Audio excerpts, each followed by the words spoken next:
Hello, everyone, and welcome to Dragon Talk. We took last week off, and we are back. I am Greg Tito. Hello. How are you guys doing? I am joined in this segment by these wonderful folks, Mr. Chris Perkins. Hello. And Matt Cernit. Hello. And we will jump into some fun lore you should know in just a little bit. But since it's been a little while since we did one of these, I got to do some announcements. Some things have happened in the Dungeons & Dragons world. You're about to run through a giant list of things, aren't you? I do. I got a giant list of things. Go. So you still have some time to look at Hags that we're going to be discussing today for lore.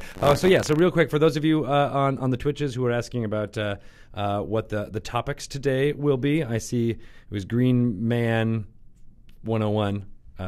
Your thing. So we're going to talk about Hags, I think, first, and then what was the second topic again? Then we're going to talk about one of the lesser-known inspirations for Tomb of Annihilation, which is the old adventure Dwellers of the Forbidden City. Exactly, which I know very little about, so I'm actually very excited about that one as well. So we're going to talk about that, and then maybe do a catch-all about things you didn't know about Chult very soon. We have a new teleprompter thing here, so I'm actually not sure where to look. Am I looking at the camera right now? I think I am. Okay, good. It's very exciting. But these lore topics will be in Tomb of Annihilation, which came out in Game Store September 8th and will be out tomorrow. That's September 19th. Everywhere. You can get it everywhere over the retails. Everywhere. Everywhere? The moon. Well, yes. No. We shot Tomb of Annihilation to the moon. Thank you for that, Jeff Bezos. No, wait. Yes. No. He's the guy that owns the SpaceX. Elon Musk. Elon Musk. That's him. He plays Dungeons & Dragons, so he was down with it. Yeah. Making it happen.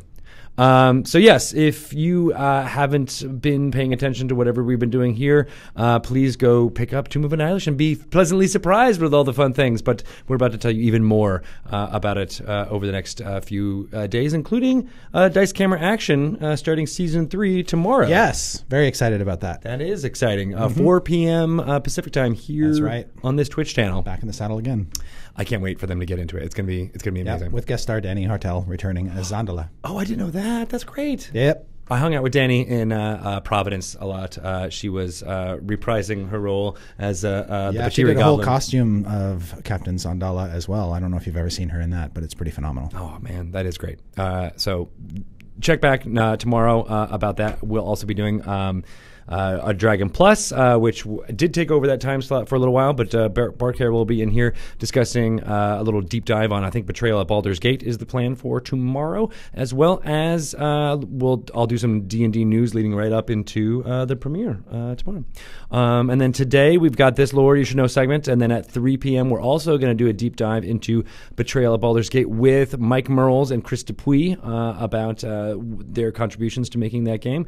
And then at 4 p.m., I'm very excited to talk to Josh Peralt and Bucky Masters from the Taking Initiative podcast. They were the ones who came to us with the idea for a podcast of Annihilation. So we did our stream of Annihilation, which was all the video creators, and then the audio live play community led by Josh said, hey, we should do something like this too. So they've been wonderful. And then 10 episodes will be dropping on our Dungeon Delve podcast feed, which we will put a link into here in the chat, which you can get a whole bunch of new content by other Dungeon Masters jumping into Chult. It's pretty exciting. I've been listening to them over the weekend, and they're really fun. Especially Nerd Poker is going to go up today, and they're a bit fast and loose as far as D&D live play stuff goes. They definitely verge into telling some stories about writing jokes for Bobcat Goldthwait as he opened for Megadeth or something like that, some big band in L.A. But being a fan of comedy, I was fascinated by that. So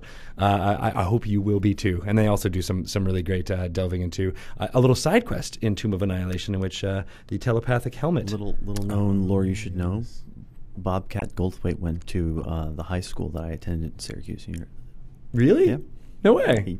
Same high school. Did he have his character then? I have no idea. Oh, it was not at the same time? No. Oh. Yeah, he's older than me. Okay. Well, I mean, a little bit, but in Police Academy, it seemed like you guys would have been peers.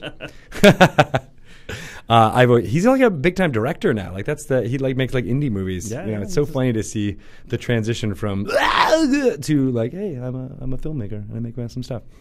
So that is happening all this week. Podcasts of Annihilation. Again, check out Dungeon Delve for all of those when they drop. But if you want more information on that, you can go to dnd.wizards.com/POA to find out all about those amazing podcasts. And you should. Dragon Plus issue 15 is out. It's all about the making of Betrayal at Baldur's Gate, which is coming out on October 6th. I'm sure Shelley will mention that a few times in the course of that. Our PAX West live show went amazingly. Good job, sir. Thanks. I don't remember much of it. It was all a haze. It was all a. There was lots of yes. actual smoke in the room from the. Yes, there was. From the I had a great costume. Danny outdid herself. You were doing like a Cheech and Chong kind of a Sarah Rackes Cheech and Chong impression, I think, in the beginning. That's possible. I didn't know what I was going to say or what I was going to do till I walked out on stage. So it blended perfectly with the green background. Good. I'm glad it worked out. In the jungle. It was very entertaining. I know lots of people. The set design and the diorama and everything for the show was just amazing. I know. Matt Chapman? Matt Smith. Matt Smith did a wonderful job on the diorama. Czar of Happiness. Hopefully we'll get to see the diorama again at Unplugged. The pictures that he was dropping as soon as you pulled off that thing were amazing. So check those out if you can. Czar of Happiness, right? Yep. Czar. CZAR of Happiness. Yeah, not TZ. It's an alternate spelling. Correct. But it's important. Cool. Extra Life is our big charity initiative this fall. November 3rd, D&D team, as well as Ree Rutenberg and Satine Phoenix from the Maze Arcana group, thank you, will be kicking it off at Gamehole Con in Madison. Are you going to be yes, in that game? I'll be there running a game. Nice. For a select group of people. So that'll happen on November 3rd. It'll be streamed here on the Twitch channel. And then on November 1st, we're going to do 12 hours, possibly some of it in this room. I'll be trying to host some of that and keep it going forward. But it's all for donating to Seattle Children's Hospitals. And we've done lots of this stuff over the last 3 years, and we're just excited to do more and point more to it. So, speaking of Extra Life, we posted the Tortle package. Yes. And so you can play Tortles now, and it's all Adventurers League legal, and all of the proceeds from those sales on DM's Guild go to Extra Life. It's pretty amazing. So I'm excited about that. I think I don't want to say exact numbers, but the numbers are very high as far as what is already being contributed to kids right now. Thanks to the community for that. Absolutely. It's enormous. Absolutely. And that was only like 3-4 days of it being out, right? So now it's going to got a couple of months ramping up, and I'm excited. Yeah, and then you can be a turtle. Tortles everywhere. Yeah. Play your character as a anthropomorphic turtle. Yes, and also important to note that our partners on the digital side have embraced the tortlage as well. And so D&D Beyond has the turtle options. If you're studying with turtles, does that mean you're having a turtlage? Yeah. Yes? Yeah. Sure. I like that. Yes, and D&D Beyond, of course, is out now. There's Tomb of Annihilation content in there. You can check it out. So all of the players that you can make are now all able to jump into the adventure as well, which I think is really exciting. And if you're confused on how to pronounce things, what better way to have Matt Mercer and Marisha Ray pronounce them for you? There's a little icon next to most of the monsters, I think, is what is in there now, but you can press them and hear them pronounce the official pronunciations that I believe you helped with, Matt. Is that correct? I did. Nice. Of course, that's the official pronunciations, but you can just say anything you want. Yeah. We've had Patrick Rothfuss on here before, and he was like, "Yeah, I don't. It doesn't matter when other people pronounce things in my own works that are different." And Ted Williams said the same, and I think that's our take as well. It's like however you want to pronounce it is okay. But yes, the only people who are wrong are the people who say "dro" instead of "drow." I was just gonna say. I would agree with that. I think that's the one where I'm like, no. Drow just makes so much more sense. Yeah, I tease, but you can pronounce it any way you want to. Tales from Candlekeep is an amazing thing that was also being shown at HasCon in Providence when I was there. It is the D&D adventure system game for Tomb of Annihilation, which WizKids, our partners at WizKids, are making the physical board game, and our friends BCom are making the digital representation of that game. And if it goes really well, they might go back and make Legend of Drizzt, and hopefully they'll pronounce it the correct Castle way. Ravenloft. Castle Ravenloft, Wrath of Ashardalon, exactly, and get them all in the same thing. So I'm excited about that. That's going to be coming out in a couple of months in October, and you can follow them at Tales Candlekeep if you're interested. Force Grey, Lost City of Yomo is still going strong. We've got episode 8 dropping tonight, starting whenever we're done here, like 5:15 or so. We're going to potentially do 2 episodes a day starting next week. We'll see how it goes as far as getting the edited episodes in, but that'll be exciting. So you can get, I think a lot of people were like, oh, this is a half hour, but I wish it was more. I wish I was getting more in one breath. So we're going to ramp that up and do 2 episodes for things, probably starting next Monday. So mark your calendars for that. That starts at around 5 p.m. Pacific time tonight. And then later on tonight, we got Girls Guts Glory. Both Erica and Rachel are playing through Neverwinter. They started brand new characters in Neverwinter last week, and they're going to continue their adventures through that MMO from Cryptic, and hopefully eventually get to the Tomb of Annihilation content and hear your lovely voice, sir. Oh, that's right. As Volo. Yes. Gosh. But that's been out for a few months already, and gosh, I haven't heard enough of it of you. I want people to create more like GIFs of your. Please don't. And then I will just flood Chris's Twitter feed with them as much as possible. Good stuff. All right. Well, I think that's enough for now. Of course, we got a grid slate of streaming programming coming out over the next few weeks. We're starting up what we're calling like our season 2 of our Twitch programming. It'll be season 3 of Dice Camera Action, but we're gonna start a whole bunch of whole new shows, and we'll have more information on that coming forward. Some of them are really exciting, such as Chris Lindsay's Grung game. He's going to start up a new game with that. Our friend Lauren Urban, Oboe Crazy, who may be in the chat right now. I haven't seen her yet. She's always here. Is starting up a new one with friends of ours from Rooster Teeth. So that'll be really exciting. As well as one I don't think we've even mentioned out loud yet, but we're going to have an hour for Mike to play around with and do some painting of miniatures. And we're playing with the idea of Mike Merle's Happy Fun Hour as the name of that show. I think we're going to have it all be appropriate. Yeah, I think Emmy's going to design it with lots of doe eyes. Mike as a chibi character, I think should be lots of fun. So yeah, stay tuned for all that. I know a couple of shows have been kind of ramping up and ending, and then we'll be getting a lot more, as well as continuing with what is already there, including like Trump SC, for example, has had his Heroes one going over on Saturdays, which has been a lot of fun. Very dangerous. He's making it as dangerous as the Meat Grinders games used to be. And then if the conceit there, he's playing with a lot of his esports friends. If they die in game, they're done. They're no longer in the show. Oh, that's harsh. So it's got some fun deadliness to it. What if they all die? Is the show just Show's over? Hopefully he can recruit more people to come in and take it all over again. But having some permadeath in a D&D game is kind of interesting to me. And this would be the adventure to do it. Yeah. Yeah. Good stuff. Heroes Graveyard is called, yes. Trump and Koibu, who has been in our Misclicks show as well, are co-DMing that one. And again, that's on Saturdays at 6 p.m. Pacific time. Cool. All right. I think that's about all the announcements I'm going to do right now, and we'll get into our lore segment. Thank you, Ryan, for doing the click, click, click, clicks. I don't know if you guys can hear that out there, but no, they can't. Yeah, but that's how my signal would be like, oh, recording is being pressed. So we'll get into it right about now.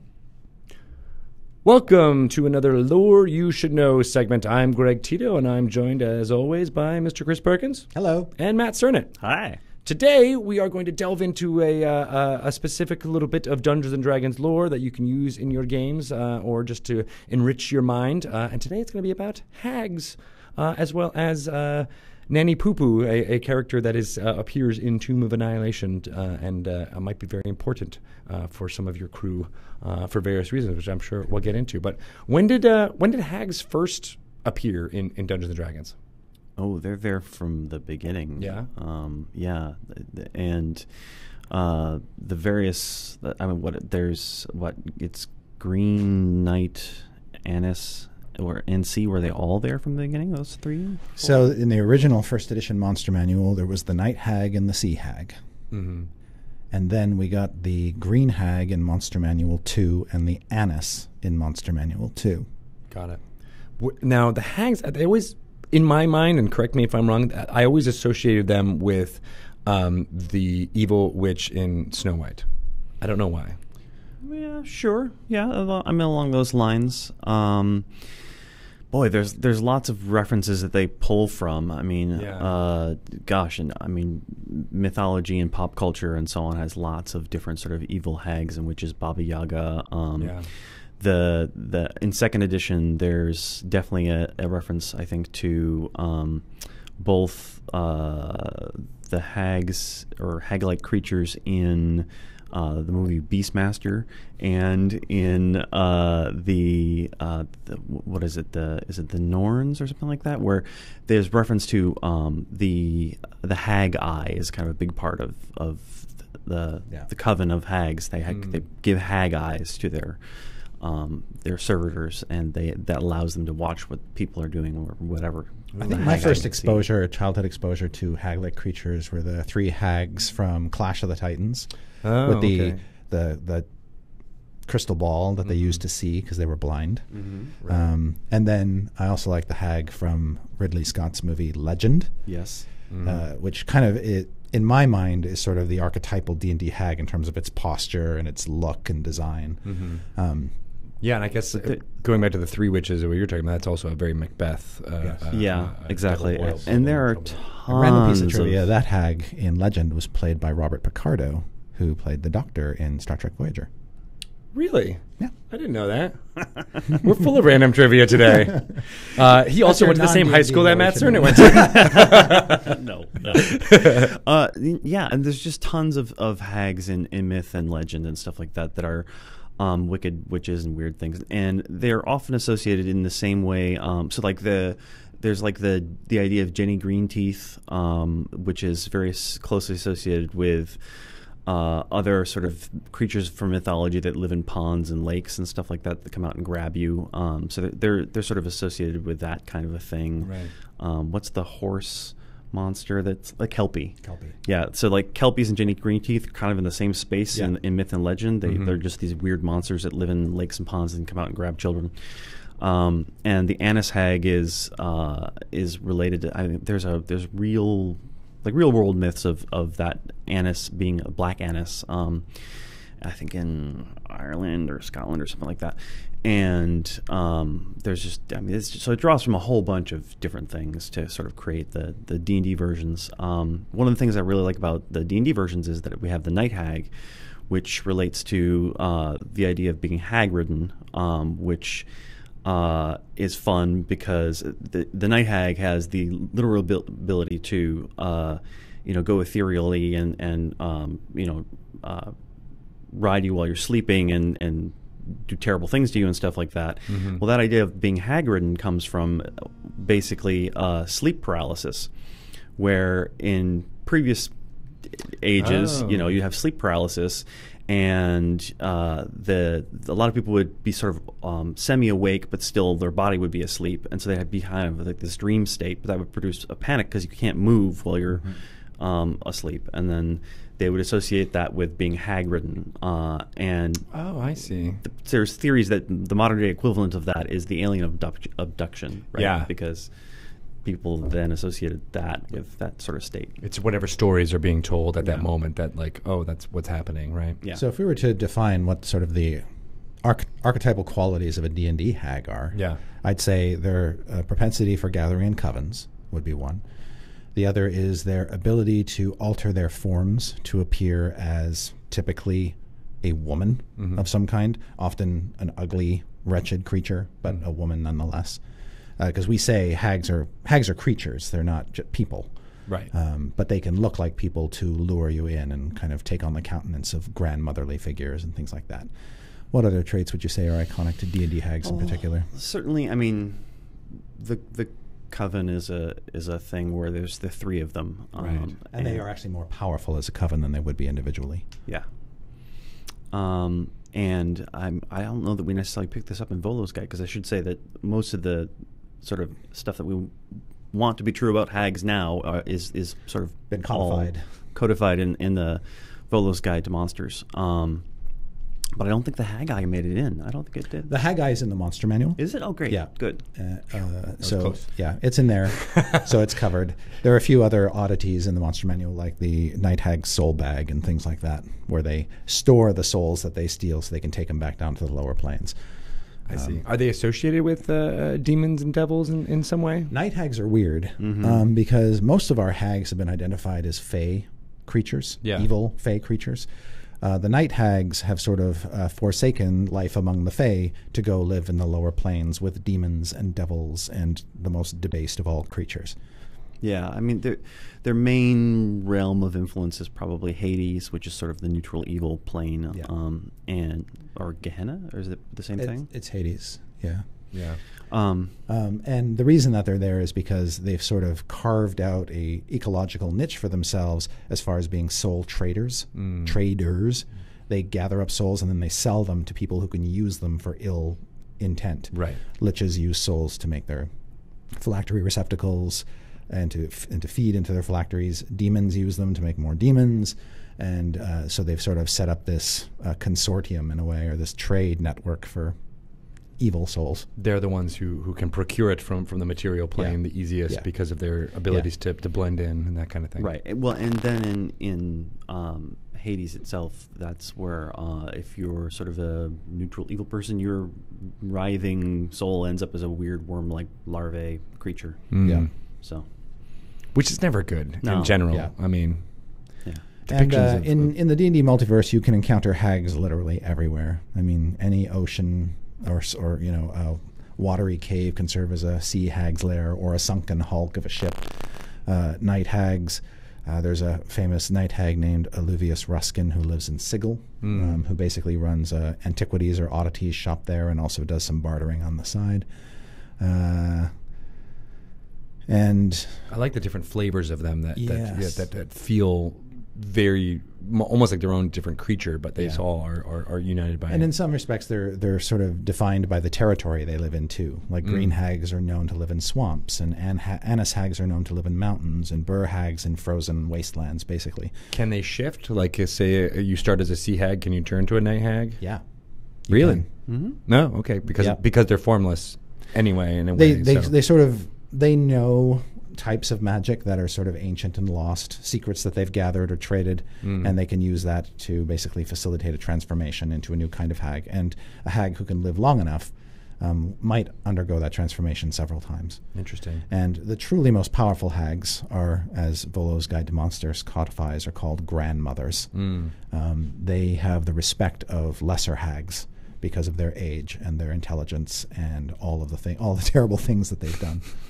I got a list of amazing souls I've taken. In conversations with people who have run hags a lot in adventures, I think one of the other key takeaways with hags is it's not the monster that's just going to fight you hand to hand. The hag's too smart for that. They're the monster that you have to negotiate with. They got something hanging over you or hanging over somebody else, and the only way to remove that is to cut a deal. And of course, as soon as you get into a situation where you're dealing with a hag, you've kind of already lost. Yeah. I think though, like say with devils, the deals that you cut, you usually like lose your soul or something like that. You might not lose as much if you deal with a hag. Like she might take, the sight from one eye or your singing voice in the case of like the Ursula analogy. Oh, okay. Yeah. Would you call Ursula a sea hag? Would that be? She's called the sea witch. She's clearly monstrous. Yeah. She could easily be a hag-like being. Oh, see, I've also had this conversation with my daughters about what because there's no mermaids that have. The thing about a hag. When a hag takes something from you, even something that seems innocuous, usually it comes back to bite you. Right. Like they that's an easy deal, but then actually that's a much bigger deal. Exactly. Right? They try to make the deal as tantalizing as possible. Yeah. Nobody's going to, hag comes up to you and says, I'll give you this if you give me your soul. A lot of people are like, I'm not going to trade my soul for anything. No way. Yeah. But, the vision in your one eye or, your second born child. Well, maybe that's a little severe. Only one. Self-editing. One and done. Yeah, right. Yeah. So we talked about Elizabeth a little bit about this off mic, about how do more hags create more hags? It's an interesting idea, right? At least as far as basically they devour a baby. One hag devours a baby. Nom nom nom nom nom nom nom. And then it becomes another hag. Yeah, and then it basically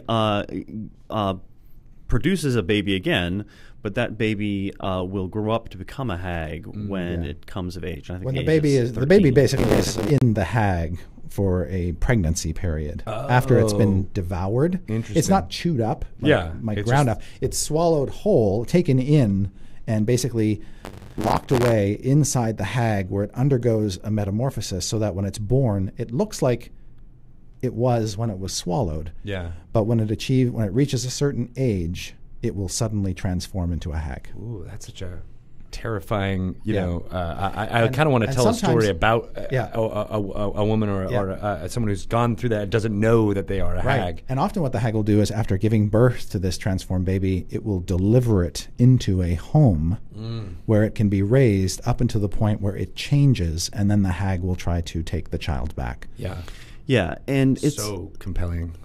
This is deeply creepy. Like, because the hags would have a they aren't doing this for the fun, right? The hag is creating another sister because it has some need or desire, right? Maybe the coven that it has lost a sister, and so they need to replace one or something like that.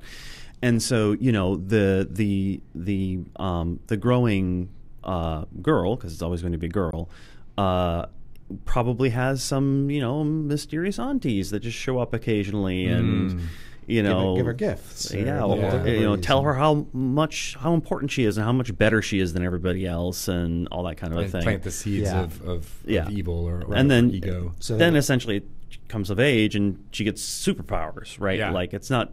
I mean, you can change shape. You can do all these magic things. Like suddenly. Oh, by the way, you have to steal souls. Yeah, and you're hideously ugly in your normal form. But whatever, right? Yeah, right. Also, you might have to eat a baby at some point. Yeah, just throwing that out. Down the road. Yeah, right. That's super amazing. So you mentioned deals and how you may have to strike a bargain with a hag in order to survive. To just get something that you want. Like if you've got a lover who is not reciprocating and you want them to love you more, or if there's someone in the town who's harassing you and you want to get rid of them, but you don't want to do it yourself, hags will do all kinds of nice things for you. But the cost is always going to bite somebody in the butt. I like that you're basically seeding hooks for other dungeon masters. And one of the goals, the best deals for the hags are the ones that kind of corrupt the individual making them. That is, when the deal is done, you are less of a nice person having made the deal. Yeah, I mean, in particular, types of hags generally have a kind of thing that they like to do or something that they particularly hate. So sea hags, for example, really hate beauty. And so the things that they try and do are things that corrupt and destroy beauty. And I think it's Anis hags that hate basically innocence and children. Yeah. And so they do terrible things to children. Yeesh. Yeah, they're not nice. And so they have different sort of varieties of things that they really focus on. But there's one character, we don't have to give too much away, for Tomb of Annihilation that characters may encounter in the jungles of Chult. Alert. Yeah, yes. There are a few hags in Tomb of Annihilation, but we're going to focus on one. And her name is Nanny Poo Poo. And she lives in... Sorry. I was just going to say, there's a story behind that name, isn't there? Well... It's just a stupid placeholder name that I dropped into the manuscript, and then when we sent the manuscript off to the playtesters, I didn't intend for it to stay, but all of the playtesters who were like 13 years old and younger really, really liked it. So I thought, for the new generation, I'll keep the name the way it is. The older playtesters hated it. They thought it was just dumb. Oh, really? And I think some people on staff thought so as well. And I can't blame them for that. It's a silly name. But it's disarmingly silly. Exactly. Yeah. There's something about it that you don't forget. Right. And so Nanny Poo Poo is a hag who lives in the jungles of Chult. You have to work to find her, but if you do, she can be eminently helpful in this adventure. Because, as you know, there's not much of a spoiler, Tomb of Annihilations can be a little tough, hard on characters. And when a character dies, very, very bad things can happen. A character is probably out of the game. Nanny Poo Poo is she might be the only individual in the adventure, actually, who has found a workaround for the death curse. Oh. But if you want to benefit from this, she expects something in return, as all hags do. Interesting. Okay, so... Yeah. I like that this entire segment has been a signpost to be like, don't make a deal with a hag, but you might want to make it. Yeah. You're gonna have to. But if you really, really, really miss your ranger, and you really, really, really want your ranger back, Nanny Poo Poo can help you. Yeah, in ways that you may be very uncomfortable with. Yes. Yeah. But the cost to cheat death is death, and so. So there's nothing to lose then. If you're going to die anyway, well, no, that's not true. Not quite. Clever characters can figure out a way this will help their party and hurt somebody they don't like. But they'll not come away unscathed. Interesting. All right. Yeah, and she's got a troop of flying monkeys. Ooh, that's not good. Because they could I guess that makes it easier to find, right? Because you can see the flying monkeys. Yes. And the reason why she lives in a ghost village is because she pretty much killed and ate everybody in it. Or cut deals with them, and they didn't end up in a happy place. And now she's all out of people. She's all out of babies. Yes. And she also has the ability to stitch together corpse flesh and animate it. So you might come across some of that nastiness. Oh. And that might be your first clue as to that you're getting close to. Yeah, it's your first clue to maybe she's not such a nice person after all. Interesting. All right, cool. Any other hag-related trivia we want to get out before we close this out?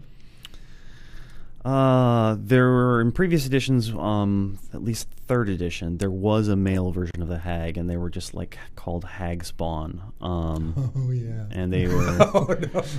They were just. Was it goofy? Why do you laugh like that? I just Sighs say it all. Yeah, it's a question of was that sort of kind of inclusivity necessary for the game? You know, why couldn't the hags just have their thing? Right. And you know, hags like giants and dragons and so on were also the victim of a lot of noun adjective hag. So you know, earlier editions had just the second edition in particular had tons and tons of giants and dragons and stuff like that, and hags were like that as well. So basically, pick a noun or adjective, put it in front of hag, and then make a stat block. And so there was a lot of that as well with hags, and we've tried to pare down the list to sort of the coolest stuff with 5th edition. Yeah, the stuff that's withstood the test of time. Right, and the ones that feel distinct enough to be like, oh, that's something that... Now, if somebody really wants to go treasure hunting for a sort of classic, iconic hag adventure, there's one in an old issue of Dungeon 59. Good luck finding that. We got it on the shelf. Yeah, and it's the adventure's called The Mother's Curse, and it's about a hag who gives birth to a little hag and what that does to a community. There's a slim chance it's on DM's Guild. All right. Well, we'll look into that. But thank you guys for strolling down Hag Lane with me. We got to find out a lot more about how not to go down the sewer when you see a hag popping out and all that. Down there. If people want to ask you some questions about hags or any fun lore from Tomb of Annihilation, how can they get in touch with you, Chris? They can get in touch with me on Twitter. My handle is @ChrisPerkinsDND. And what about you, Mr. Cernett? It is @Cernett, SERNETT. Perfect. All right, guys. Well, thank you very much, and we'll be back next week with some different segments / lore. All right. Good stuff. I was going to ask, but we kind of covered it in the inclusivity thing. But like, why was there a reason why they were always female? Has it just been the legends that we mentioned seem to go that way, so it made the most sense? Yeah, because if a hag is making more hags and all hags are female, then the victims have to be female. That makes sense, I guess. And there are plenty of sort of male-centric monsters already in D&D. I mean, we don't necessarily ogre mages, for example. You know, there probably are female ogre mages, and I'm sure there are in 5th edition. But in sort of depictions of them and in adventures and so on, they're almost always exclusively male, just because there's so much male-centric stuff done in design for the game as sort of an accidental element of we never default. see a female Afridi. Right. Yeah, and it's not really through anything other than just sort of defaulting to the male Right. Yeah. So if we have, there should be more monsters that are default female as well. So it's it's just nice to have a focused female villainous. Yeah. threat. Yeah. Especially one that's so terrifying. It's very memorable. So that's cool. All right. Our next up, we were going to talk about Dwellers of the Forbidden City. Dwellers of the Forbidden City. That is correct. Which we touched a little bit on some other previous ones as far as the idea of Omu being the old city and things like that, right? So I'm excited to get into that. All right, you guys ready? Yep. Have you switched tabs? All right, good. Welcome to another Lore You Should Know segment. I am Greg Tito, and I'm joined by Lore Masters, Mr. Chris Perkins. Hi there. And Matt Cernett. Hello. And we are going to talk about a adventure that was a inspiration for Tomb of Annihilation. We talked a lot about Tomb of Horrors, and of course that the villain. The major inspiration, but of secondary inspiration was Dwellers of the Forbidden City, an old AD&D adventure, Module I-1 by David Cook, who also was the lead designer for 2nd edition, and also the lead designer of Planescape. And he had the nickname Zeb. Zeb. Yes. I remember seeing that on covers many a day. Yep. Yeah. Yep. So he was the creator of this adventure. Did he have any direction for it, or was this more like he was playing this and then decided to write it out? I don't know specifically what direction he was given because I wasn't around, but I do know that in that era, also a tournament adventure. Oh, was it? Okay. It had pre-gens at the back. Oh, okay. But in that era, a lot of those early adventures were trying to basically carve out a dungeon niche. Like, for instance, Tomb of Horrors was the first death trap dungeon. Pharaoh was the first desert pyramid adventure. Sinister Secret of Saltmarsh was the first haunted house adventure. In a similar vein, Dwellers of the Forbidden City was the first jungle lost city adventure. And so it kind of broke new ground by showing us a D&D location for adventure that we had never seen up to that point. Got it. Yeah, it broke new ground in a lot of different ways. So it's the first place that we see Aboleths and Yuan-Ti and what else? Tasloy, Yellow Musk Creepers, and Mongrel Folk or Mongrel Men. Interesting. So that's where that all came from. Those are ones that, very iconic monsters. Exactly. Yeah. Yuan-Ti in particular. When we knew that we wanted Yuan-Ti to be major villains in Tomb of Annihilation, the first thing I did was dug out a copy of this adventure. And then when I was reminded of the map on the inside folder of the adventure that showed the Forbidden City, which didn't have a name, it was just the Forbidden City. Right. It showed this city that was basically sunken into a crater-like rift with cliffs all around it. And I decided to pay homage to that with the city of Omu by having it look similar. Interesting. Very cool. But it was it set in Greyhawk, or was it more of like a general setting? Placed in Greyhawk. Yeah. And I think that was the Scarlet Brotherhood the immediate product. Jungle. Yeah. And that named it something like Zululi Tio. I don't know how to pronounce it.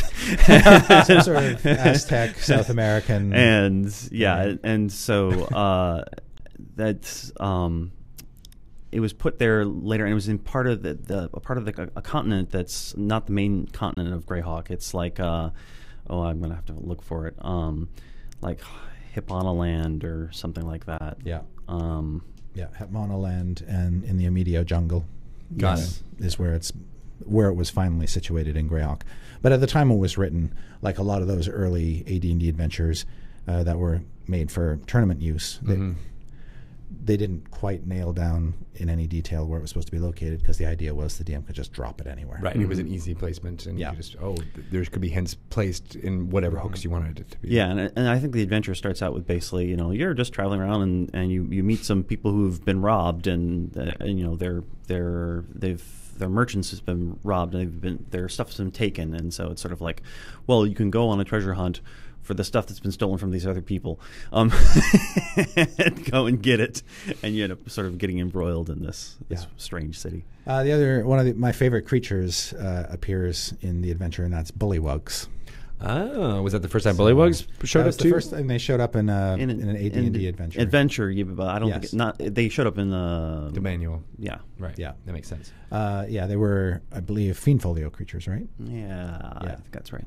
And so that was the first place where you got to actually fight them, really. And there were a bunch of them on the cover. So it had Bullywugs on the front cover and Yuan-Ti on the back cover.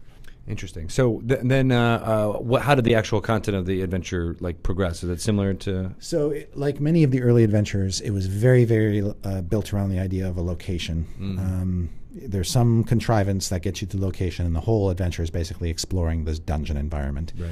And it starts off with you actually kind of entering the city through an underground tunnel route, and it's a sort of a linear arrangement of tunnels and chambers that you follow and have to survive. And there's miscellaneous creatures that you meet inside there. And then finally that tunnel breaks out into the city. And then there's this period where you're just kind of running around exploring the city. And there are all these factions set up in corners of the city. Like the Bullywugs live in this corner, and the Yuan-Ti live in this corner, and the Tazloi live in that corner. And everybody's sort of compartmentalized. But you're just kind of running around the city and fighting crap. And like a lot of old adventures, it was pretty straightforward. You see a monster, you fight and kill it, you get its treasure, you move on. Blah, blah, blah, blah, blah, blah, blah. Was there relationships between these monsters, factions? There was the idea that they were they weren't united, that they were squabbling and fighting for control of the city. Not a great deal of ink was spilled necessarily on resolving that, because back then it was sort of incumbent upon the DM to take a look at what's presented before you and then make something out of it. Got it. So when I ran the adventure the first time, actually didn't know what I was doing. I played it backward for some reason. Set them in the city? I started them at the exit and had them move backward through the adventure. Because you thought that'd be cool? Well, when you read the module, it's a little confusing because it says there's two ways to get into the city, and it goes on to describe both ways. But it makes it sound like the underground route is the main route when there's actually just sort of like a way on the surface that you get in, and it's got it. But then, because human minds create stories from things where they don't necessarily have a storyline, you can do it, and then whatever your players end up doing, I'm sure. I was always very intimidated by the time as a DM when we got to the city, because it was so open-ended. The characters could literally go anywhere. Yeah. That I didn't know how things would play out and couldn't predict how things would play out or how different monsters would interact and stuff. But there is a lot of content packed into those 28-odd pages. So the Yuan-Ti made their debut in this thing. Did it set the tone and or stories that then other writers touched on? Certainly, I think the Yuan-Ti were pretty much solidified in that adventure, and they haven't changed much since. The concept that there are different breeds with different degrees of serpentness to them. And let's go with tude. I like serpentitude. And the kind of that dude's got serpentitude. This Edgar Rice Burroughs Conan-esque kind of feel to them, I think, was neatly preserved. There's an illustration of the Yuan-Ti in this book, and it's on DM's Guild if people want to check it out. There is a female Yuan-Ti who is in, of course, a weird bra thing, but the head is hilarious because it's a giant snake head that's smiling and has eyelashes, and the eyelashes are enormous eyelashes to emphasize that it is female. Oh my gosh! Yes. Yeah, it's a pretty hilarious illustration. It's like Ms. Pac-Man. Yeah. And so if you want to fight lots of reptilian creatures and amphibian creatures in the jungle, this adventure's for you. Like I said, it's not the easiest adventure for a new DM to run, but it deserves the classic name. Is that where they also? I mean, did the concept of becoming a Yuan-Ti or like changing, going up the different breeds, was that in there as well? That wasn't an option at that point. That came later. Okay. Yeah. Aboleths, pretty much as they appear here, is how they have survived. We've added some extra padding to the lore around them. The idea that they're essentially these immortal archives of lore is kind of new, but the look of them was pretty much established from the very beginning. And, was that the powers and all that kind of thing and stuff like that. So like as you encounter in the adventure, basically you're player characters are wandering down the pathway of this cavern beside a river, and the Aboleth has made this illusion that the pathway moves in towards the river and kind of goes around it, when actually that's all illusion. The river's just still going straight through. And so your characters can kind of just walk into the water without realizing. And there's the Aboleth, and it's got its mucus, and it can suffocate you and do all the, enslave you and do all the things that Aboleths can do. And stuff suffocating in Aboleth mucus is kind of a terrible way to go, but yeah, that's when I ever have my sinus infections. That's what I feel like I'm going to invoke that on other people. Interesting. All right. So, what other parts of this did you use other than that kind of Lost Continent feel when you were putting together the story for Tomb of Annihilation? Well, I definitely used the Yuan-Ti. I thought about actually putting bullywugs in the adventure, but then we had Gripply appearing in Volo's Guide to Monsters. And the idea of poisonous tree frogs, I thought were a little bit cuter and funnier. The jungle, you just got to go for that. Absolutely. So we went with Gripply instead of Bullywugs. So sorry, Bullywugs. The other race that I tried to squeeze into Tomb of Annihilation was the Tazloi, but Chult already had Batiri goblins, and Tazloi is just basically another small race of miscreants, and we didn't need both. Yeah, throughout the lore of the game, they've really not been very distinguishable from other sort of goblin races, besides the fact that they live in trees, sort of basically. break in the trees, and that's about it. Although I do see in this, in the adventure, there's a half-page illustration of the Tazloi riding a giant wasp. That's the illustration that made me cry when I decided that we weren't going to include Tazloi, because what would be cooler than being attacked by Tazloi on giant wasps? Yeah, that's pretty awesome. Yeah. Well, maybe I guess we could have put goblins on giant wasps. Yeah, but Batiri goblins. There's no reason why they can't be on giant wasps, right? I dare any DM now to go off and create a Batiri tribe of giant wasp riders. Do it. Make it happen. Make it happen. That's what these Lore You Should Know segments are all about. Giving little ideas about that. Yes. That you can. That was a fabulous illustration. I love that illustration. Very cool. All right. Well, great. And you can check that out on DM's Guild, as Matt confirmed just now. So if you're interested, what was the title one more time? Dwellers of the Forbidden City, Module I-1. I. Yes, and you know where they got the name I, or how they settle on I and then a number? Because those codes weren't always random.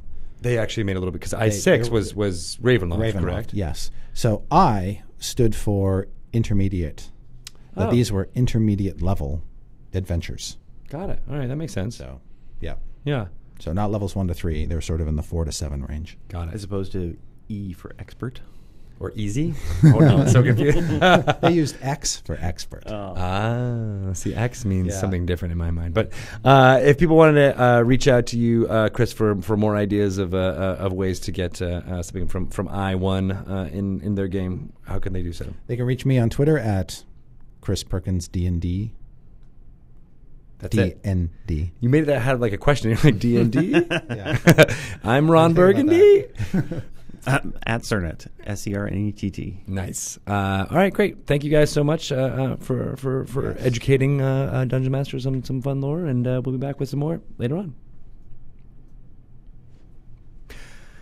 Excellent. Thank you guys. We only have about 10 minutes, so we probably don't have time to jump into our catch-all idea. So if you guys, maybe we have room for like one question from the chat. If you guys, the first person who arrives at a question, we'll get it listed. I have a random bit of lore that I encountered that was kind of fun. Nice. So it's not relating necessarily to those topics, but I encountered it because I was looking down the rabbit hole of Hippomana Land or whatever that was.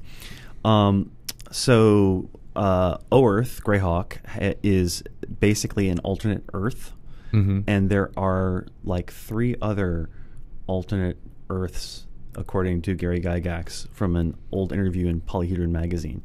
And that was further sort of reinforced in the Expedition to the Ruins of Greyhawk. So, and they are Yarth, Aerth, and Uerth.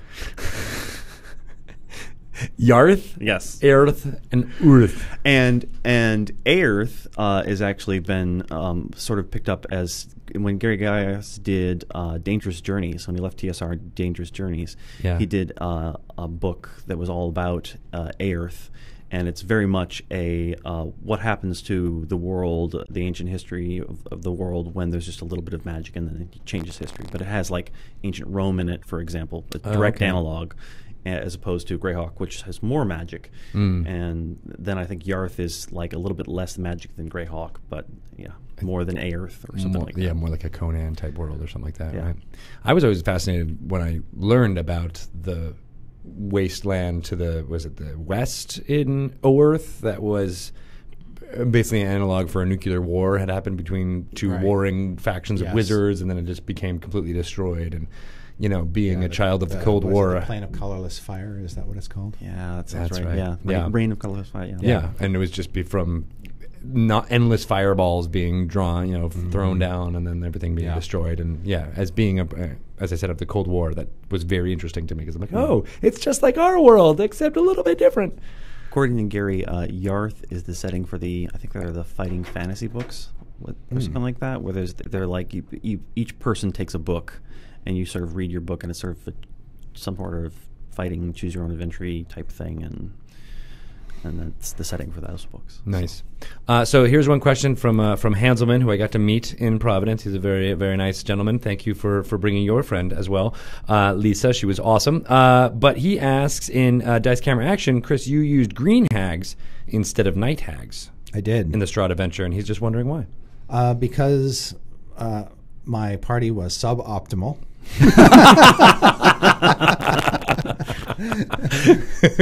And I didn't think it was fair to unleash night hags on them when they were third level. So they hit Old Bone Grinder at a lower level than what was recommended. I see. And so I made those adjustments on the fly and went with a slightly weaker form of hag. Oh my gosh! Did you ever tell the party that? No. No. All right. Well, no. We'll just pretend they're not listening to this right now. But good on you for not wanting. I'm glad they're not listening because I just called them suboptimal. I like that you torture them not through hit points and mechanical things, but you just torture them emotionally, and I think that's more important in some ways.